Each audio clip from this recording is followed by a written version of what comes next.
Ladies and gentlemen, it's time for your main event.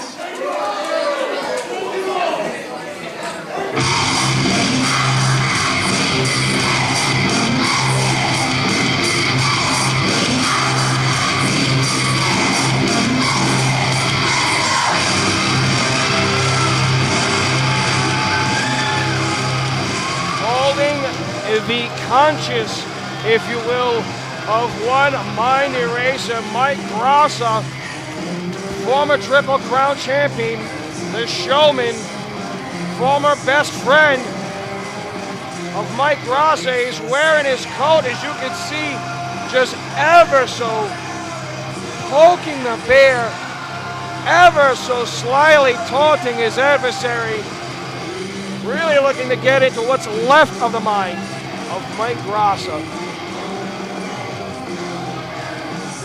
Triple Crown Championship action about to take place in our main event tonight. Nick Marchand always talking up a big game. Tonight may be that time where he actually comes through and walks that walk.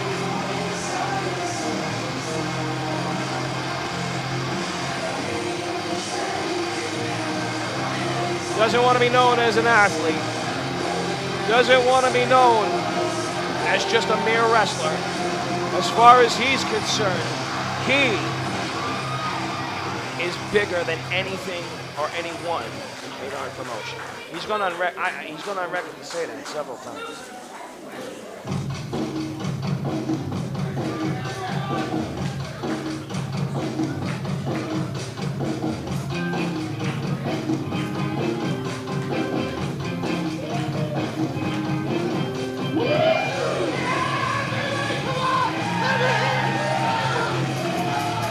Setting it off like it. M80 is our current Triple Crown champion. Newly crowned just last week. Chris Cruz firing on all cylinders. Straight out the gate, 100 miles an hour, and I would expect nothing less from this young man.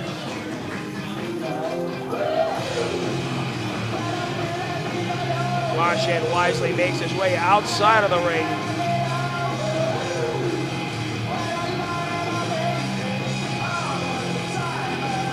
Ladies and gentlemen, taking it to ringside with Rob Bass. Ladies and gentlemen, it's showtime!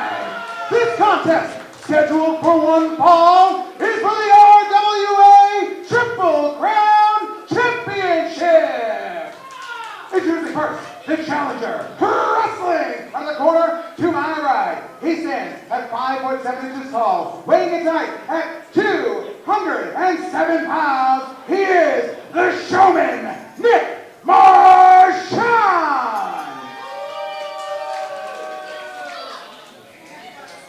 His opponent, wrestling out of the corner to my left. He stands 5'7" tall and weighs in tonight at 190 pounds. He is the current, reigning, and defending Triple Crown champion, Chris Cruz. Proudly holding up that strap as he should. Willing to take on any and all competitors of championship caliber. Nick Marchand is nothing short of that, being a former Triple Crown champion, being a former Hype title holder. I could think of no better first adversary for Chris Cruz. And Rob, you know, going into Legacy as the champion, he's going into it with a target on his back.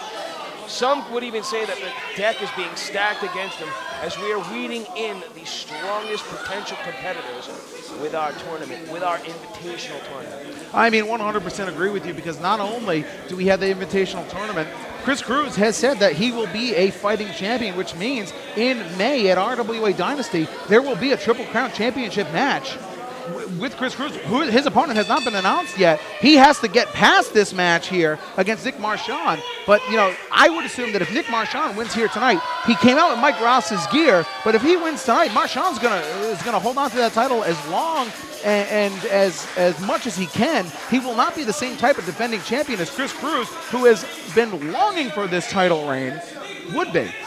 It's not just a matter of attaining the championship, it's a matter of retaining it, and it is a matter of proving what a champion is all about.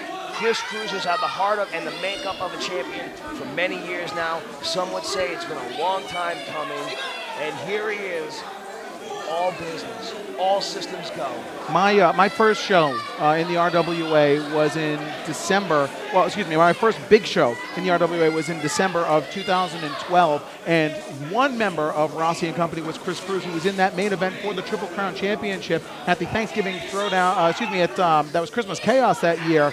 And I mean, I have never seen a wrestler work so hard to improve himself over the last 6 years as much as Chris Cruz, who has always been technically sound, but is in the best shape of his career and came off a tremendous 5-star, dare I say, match of the year with Mike Montero, and he's here ready to defend, and he wants to hold on to that championship, and he's still got a lot of butterflies, even as a champion. Beautiful monkey flip by Chris Cruz sends Marchand into the corner. That inner child of Chris Cruz is alive and wild as he charges into Marchand, finds himself on the apron. Itsagiri to the mug of the showman. Springboard moonsault from the top, hits its mark. Here's a cover here, 1, 2, and a kick out just at 2. What a beautiful move by Chris Cruz. So, I mean, a man defies physics and gravity in his own right, proving to be a true all-around, multifaceted competitor. You're gonna see it all out of Chris Cruz. High-flying, strong style, grappling, you name it, this kid's got it. Chris Cruz lines up and drops the elbow on Nick Marchand. Here's a cover here, 1 and a 2, about a 1.5, almost 2 there by Jeremy Bell. He did get 2 to the mat, but I think Marchand was up just before that. You know, and we were talking about Chris Cruz having a target on his back. When you think of the opponents that if Chris Cruz wins here tonight, they're right now scouting Chris Cruz. And as you pointed out, he can fly. He has a catch-as-catch-can style. He can do strong style. He can chain with the best of them. He has great submission techniques. I mean, there's so much to study on him. You don't know what you're going to get when you get into the ring with him. And that's just it, Rob. He adapts. Oh! Signature leg lariat, taking out Marchand, hooking a leg for the cover. Very shallow, too. And that's just it. He is one of the most versatile and adaptable competitors here on our roster. He's always switching up his mode of attack and game plan based on his opponents. And now as Nick Marchand is almost being taken down to the mat here, Cruz, ooh! Guillotine in the middle rope. Nick Marchand is a competitor you were talking just before I got on the headset that should not be taken lightly as well. He is a former Triple Crown champion in his own right. He won it in a different way than most champions do, cashing in the purse the first time at RWA Dynasty 3 years ago now. But Marchand is very talented. He has a great cover, 1, 2, and a kick out. He has a beautiful drop kick. He's very technically sound himself. And he's gone from being a good tag team competitor to a great singles competitor. And cocky attitude or not, he can hang with the best of them. They certainly can, and I would say that he himself has lost more matches than his opponents have won in the past for any loss that he may have suffered. Because you saw it, how he was taunting Chris Cruz as he was hung up on the ropes. And that's why, in my opinion, he always has to take that cheap way out. You can see that poke to the eye there, bending the rule. The ever-opportunist Nick Marchand, who has definitely come into his own, but I'd say his mode of attack is still very one-dimensional, still very strike-oriented. Chris Cruz looks like he's going to charge off the ropes. Beautiful drop kick there by Nick Marchand we were just talking about, and catching Chris Cruz in midair right in the ribs. Well, not only is it one of the prettiest drop kicks you'll ever see, but it is one of the most effective, and it's one of those maneuvers that most people have to really gear up as they're going to throw their whole body into offense. Not Marchand. It's a hair trigger. It is just something that he could pull off with such speed and velocity, faster than anyone else on the roster. I'll give him that. what has always been Marchand's shortcoming, and I could be wrong here, as he lays the boots to Chris Cruz and really hits hard strikes against Cruz, has always been his attitude, the fact that he thinks he is better than what his performance has really given. I couldn't agree more. You know, and we're seeing it on display as Chris Cruz now hoists him up for that big vertical suplex. Cruz looks like he's ready to fly. He's climbing to the second and now top rope. Marchand up to a knee, back up to a vertical base, and hangs up Chris Cruz and splits the uprights of Chris Cruz, the champion, on the top turnbuckle, is in a bad way. He's taking a very uncomfortable seat. All his momentum has shifted into another gear. Marchand having him hung up in the tree of woe. And wait. Wow. This is what you were talking about. And I could see how this would be frustrating if you were managing Nick Marchand. I mean, I could imagine the advice that you give him, but stuff like this would I would assume, drive you bonkers. There's something to be said about getting into the mind of your opponent and breaking them down mentally. But when you leave yourself vulnerable and you allow your own vision to be clouded by your ego, is where you're just going to make stupid mistakes. Chris Cruz gets to the bottom rope. There it is right there. What the hell is he doing pinning Chris Cruz that close to the ropes? He knows to drag his opponent into the middle of the ring, but he's not thinking. He's not thinking, Rob. You wonder if Nick Marchand could benefit from tutelage of a good manager. And I'm not just saying this because he's my broadcast partner, but Bobby Rossi has managed some of the best here in the RWA. Chris Cruz being one of them with a big forearm. Oh, another big forearm to Nick Marchand. Marchand can't seem to get out of his own way.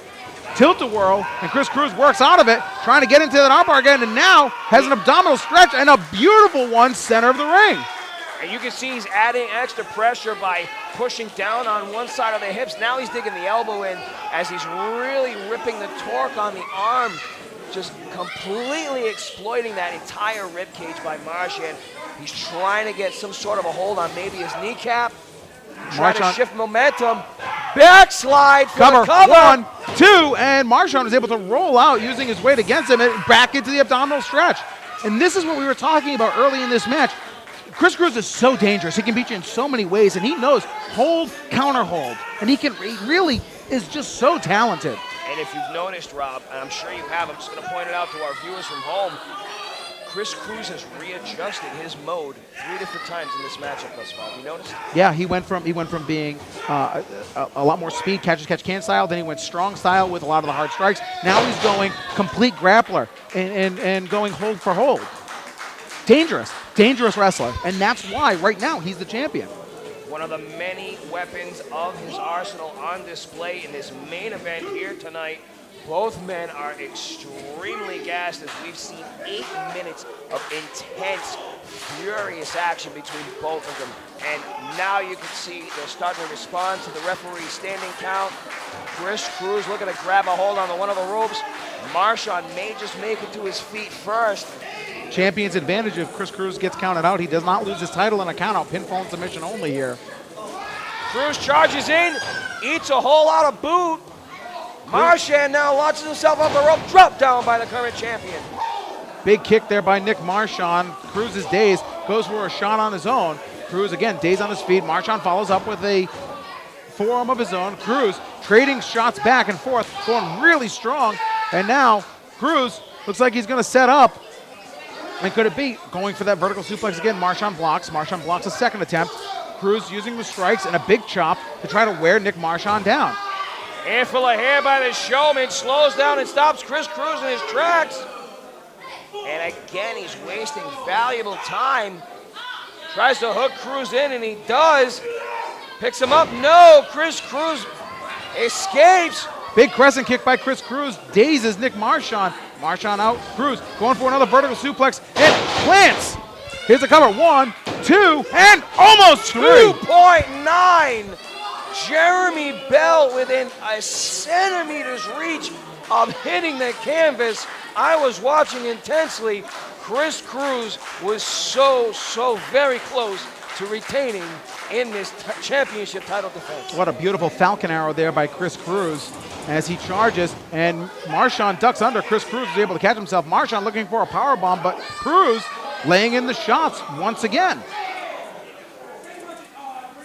Keeps himself seated up on the second turnbuckle. Sight set on Marchand. Kicks away his offense, knocks him loopy. Chris Cruz on the second turnbuckle, jumps, nobody home. Marchand is able to duck under. Cruz goes for an enziguri, nobody home again by Marchand. Once again, showing that intelligence, but wasting time. Maybe he's also trying to slow down the pace to keep Cruz out of his element. Wheelbarrow suplex into the corner. Good God almighty. Chris Cruz just got his neck snapped in a vicious whiplash. Oh my God. His eggs are scrambled. I don't see him getting up from that. No, and Marchand now is lowering his kick pads, exposing his knee, and he's going to charge with that. He's planning on charging that knee to Chris Cruz, and nails right in the temple of Chris Cruz. That exposed knee. Man, Jeremy Bell might have to throw this match out. Here's a cover here. 1, 2, and wait, what the hell just happened? Wait, where the hell did the lights go? Where the hell did the lights go? Yeah, that's what we're trying to find out. Where'd the lights go? I thought we paid the bill. Apparently, well, lights are back up. Wait a minute. If you look over in that corner, Ross's mask and coat that was worn by Marchand on his way out to the ring is now suddenly missing. The mind games continue between the mind eraser and the showman. Getting a little handsy with our official here. And now Marchand, who's distracted with the referee. Chris Cruz trying to get up to a vertical base, but Marchand is screaming at Jeremy Bell. One of our fans screaming that Jeremy didn't do anything and the lights went out. Nobody could really see anything. I mean, I heard somebody run up and down the ramp, but wait a minute, cradle! 1, 2, and oh! Chris Cruz given time to recover. Cruz up and over. Oh my God, the shots left and right. Enziguri hits the mark. And now he's got him. No, wait a minute, I sit corrected. Marchand manages to escape, charging off the ropes. Big switch and German suplex, low level. Nicely done by Chris Cruz. Chris Cruz switches up. Going for that gut line buster. No, it hits it with a pile driver. Drilla. Cover 1, 2, and 3. The winner of the contest, and still the Triple Crown champion, Chris Cruz. Nick Marchand throwing the virtual gauntlet at our current champion, still comes up empty after all of his efforts. Chris Cruz with a successful defense in his first championship title match since obtaining the championship. Rob, what else could you say about this contest? Oh, what a great contest. Chris Cruz changed his style literally 5 times. I was keeping count. 5 times he changed his style to combat and shift focus on Nick Marchand. He was able to get the better of him because Marchand could not keep focused. The lights going out didn't help, but what an April rain. What an April rain that we have had here as Nick Marchand trying to figure out where the coat went and what could this mean for Dynasty coming up next month. Chris Cruz, a defending champion. Who will he face at Dynasty? Who will win the triple threat match to go on to Legacy to try to get their way to the main event of Legacy that could possibly face Chris Cruz for the Triple Crown Championship? We are on the road and fully loaded on our way to Legacy, Bobby Rossi. Ladies and gentlemen, on behalf of my broadcast colleague, thank you for joining us for tonight's April Rain 2018